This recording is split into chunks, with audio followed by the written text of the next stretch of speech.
Chapter 10: Water, Wood, Wetlands, and What Next? Public concern about resources, the environment, and population growth constantly shifts its target.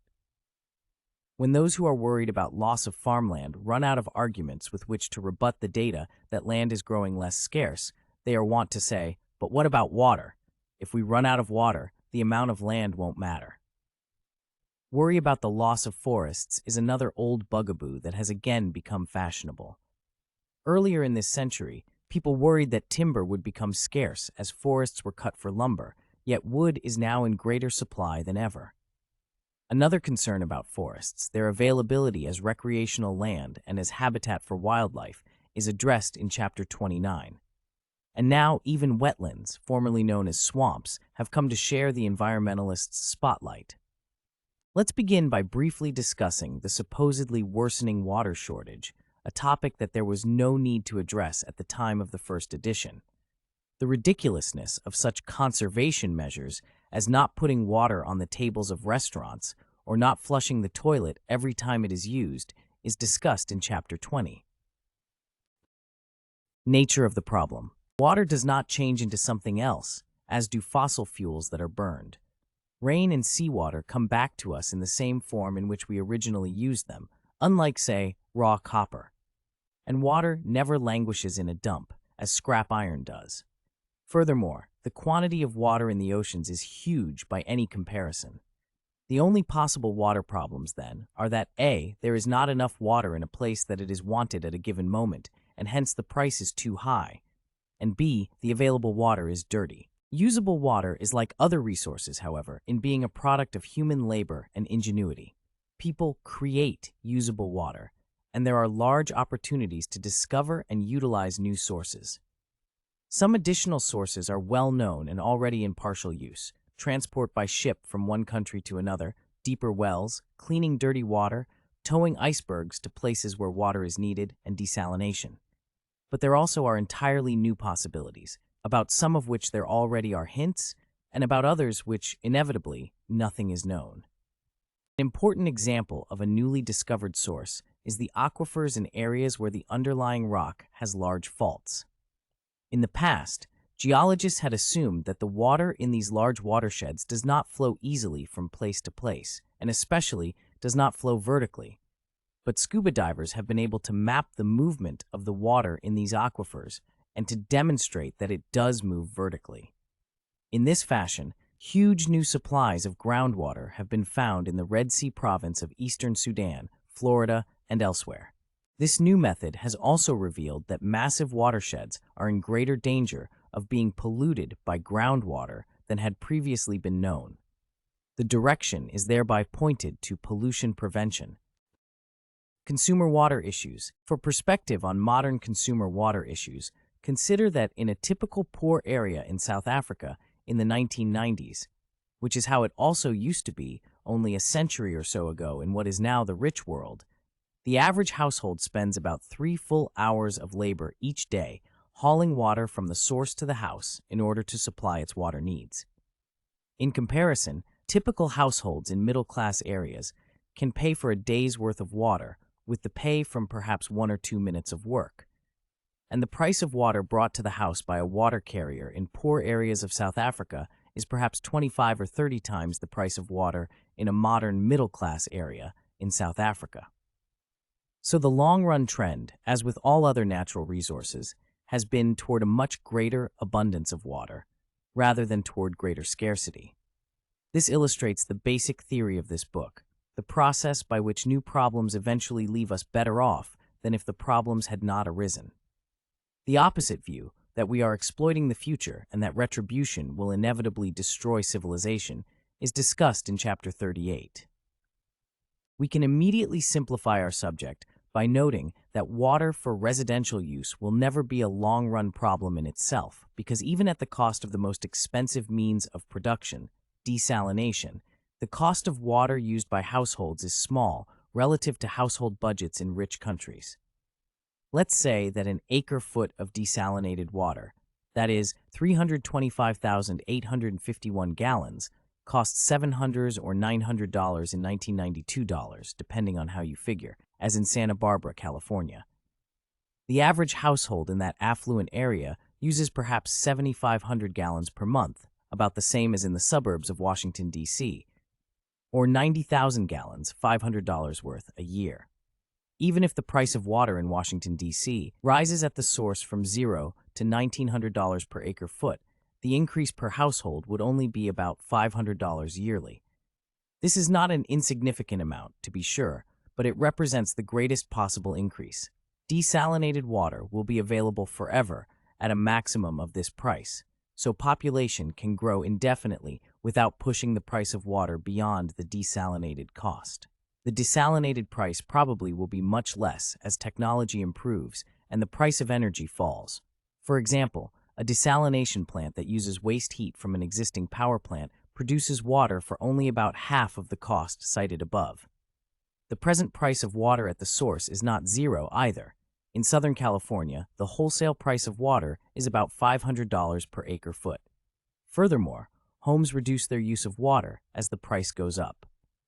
In areas where water is metered, even though not expensive, water use is only about half what it is per home, as in areas where water is purchased at a flat monthly rate.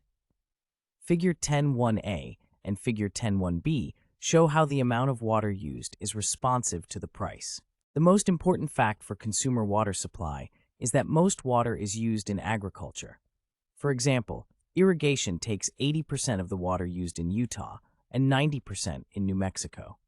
And the amount of water used in agriculture is very sensitive to the price. The reason that there are cases of absolute shortage and rationing is that price is not allowed to respond to market conditions, but rather is fixed at a low subsidized price in many agricultural areas. For example, farmers near Fresno, California pay $17 for an acre-foot of water, while according to the U.S. General Accounting Office, the full cost is $42 a foot. In some areas in California, farmers pay $5 per acre-foot, whereas the Los Angeles water authorities pay $500 per acre-foot. Such subsidies encourage farmers to plant crops that use water heavily, which diverts water from urban areas. Another difficulty is that agricultural and municipal rights to use water from rivers are complex legal structures that often do not fit modern needs. Water economists are agreed that if governments stop subsidizing water to farmers and allow water rights to be bought and sold freely, water shortages would no longer appear. But bureaucratic government restrictions often prevent those who have rights to more water than they need from selling their water rights to those who are willing to pay for the water. The bureaucrats fight a free market tooth and nail to protect their own powers, and the results are amazing stories of governmentally caused inefficiency and true scarcity leading to rationing. The typical endpoint of this irrational structure of overcontrol, miscontrol, and price fixing by government is drought police, or water cops, in California cities who ticket people for activities such as illegal lawn watering. For more information, see Terry Anderson's forthcoming book. As to the cleanliness and purity of the water that we drink, see Chapter 17. Lumber. Lumber is an agricultural product. As such, it fits more neatly into this chapter on water and land use than into a chapter about energy, even though wood has been the main source of fuel in most places in the past. Americans have long worried about a lumber shortage. In 1905, President Roosevelt said that a timber famine is inevitable, a statement that culminated a national worry dating from as early as 1860. There was special concern over such woods as hickory, and under titles like Tree Slaughter, a typical commentator today laments the nightmare of splintered stumps and ravaged land. With too typical disregard for the facts, that author talks about how the national forests are now the great remaining repository of high-quality softwood timber, when in fact, privately owned forests are the overwhelmingly important source of saw timber, and growing more so with every year, as Figure 10.2 shows. In the first edition, I said that despite the heavy use of wood since Teddy Roosevelt's time, the picture was quite different in the 1970s than it was then. I quoted a report that a glut of low grades of factory lumber exists, and a lack of market opportunities continues to set severe limitations on improvement of state and national forests. By 1951, hickory trees were taking over the eastern hardwood forest. In spite of expanded uses of timber for pulp and paper, we are in 1971 probably growing more cubic feet of wood annually than we were in 1910. As the Council on Environmental Quality explained, trends in net annual timber growth, total annual growth less mortality, show that the net annual growth of softwoods and hardwoods combined increased by 18% between 1952 and 1962, and another 14% between 1962 and 1970. This increase is a result of expanded programs in forest fire control, tree planting, and other forestry measures. Since then, the amount of lumber being grown has continued to rise. See Figure 10.3. Data on the trends in quantities of trees growing in various size classes of hardwoods and softwoods shows the basis for both the fears of the environmentalists and the reassurances of the forest industry. The largest and oldest trees, the Douglas firs and other softwoods on the Pacific Northwest, were cut at an extraordinary rate from the 1960s to 1980s. The rate of cutting may have been increased by fear of coming regulations, one of the side effects of regulation. But the quantity of trees in just about every other category has been increasing rapidly, and the rate of removal of the old growth in the Pacific Northwest has slowed almost to a crawl. Data on reforestation are shown in Figure 10.4, and 86% of that reforestation is private, only 14% being done by government, testimony again to the role of private incentives in creating both wealth and ambience. Many trees are planted in order to be cut down, especially for paper. Indeed, 87% of all paper in the United States is produced from trees planted and grown for that purpose by the paper industry.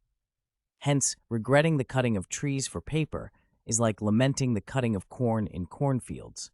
Figure 10.5 shows data on the decline in losses to wildfire. Again, good news for tree lovers.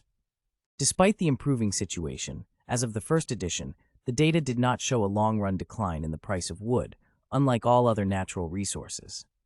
But by 1992, the price data show that the same pattern of price decline is taking place as with other natural resources. The present situation is captured in a headline in a timber industry publication. Bad news.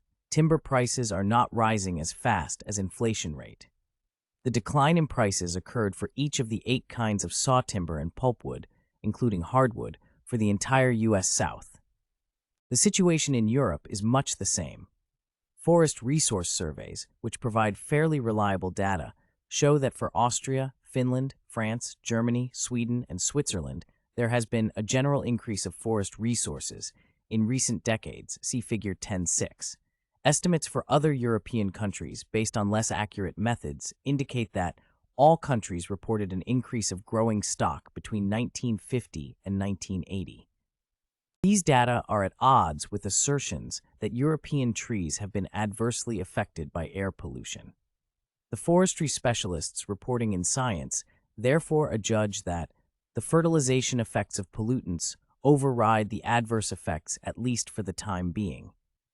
In fact, the rate of growth of tree size in Europe has been faster in more recent years than earlier in the century. Of course, there have been some cases of forest decline due to pollution, such as the 5 kilometers around a smelter at Kola in northwestern Russia.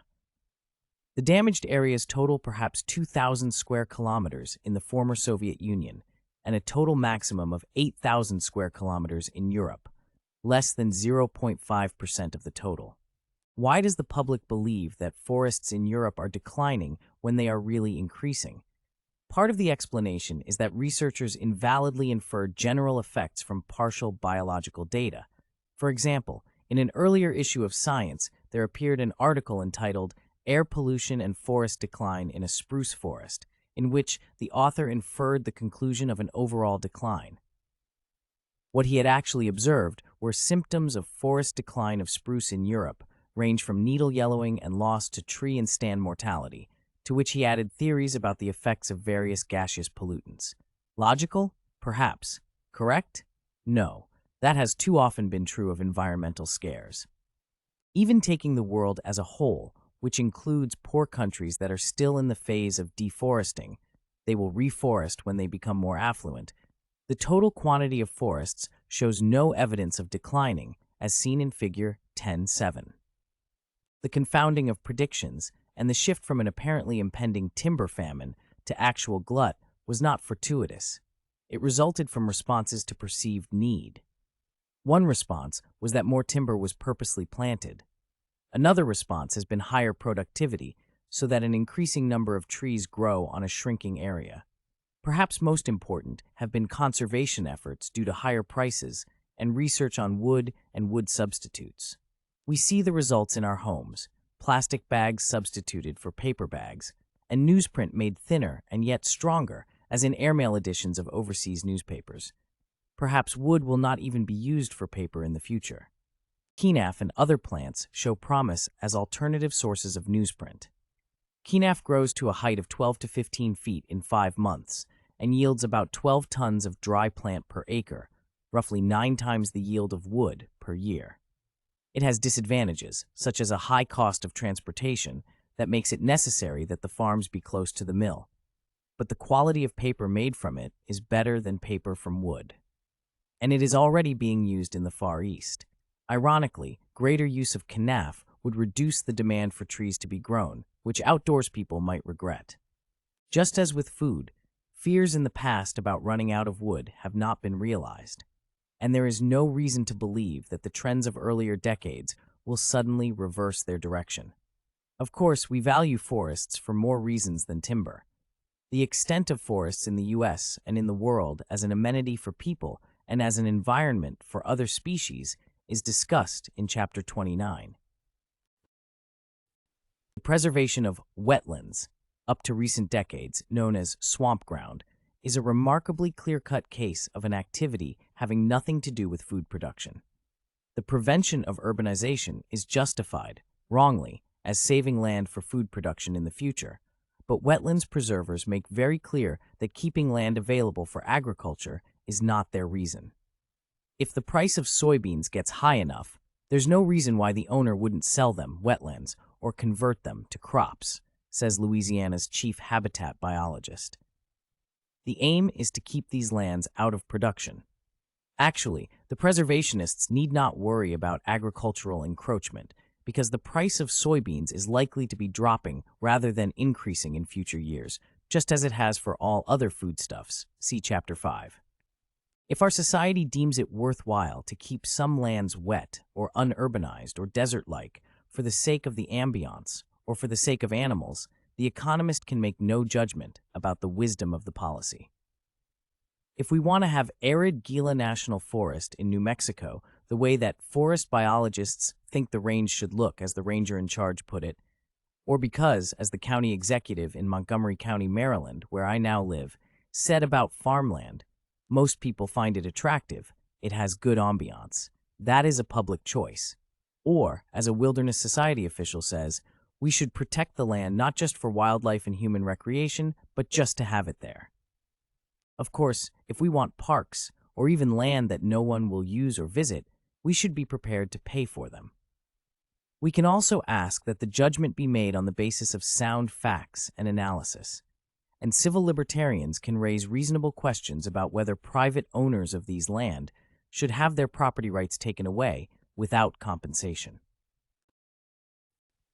Concerning water, there is complete agreement among water economists that all it takes to ensure an adequate supply for agriculture as well as for households in rich countries is that there be a rational structure of water law and market pricing. The problem is not too many people, but rather defective laws and bureaucratic interventions. Freeing up markets in water would eliminate just about all water problems forever. Ever cheaper desalination and water transportation, in considerable part because of declining energy prices in the long run, will ease supply in the future.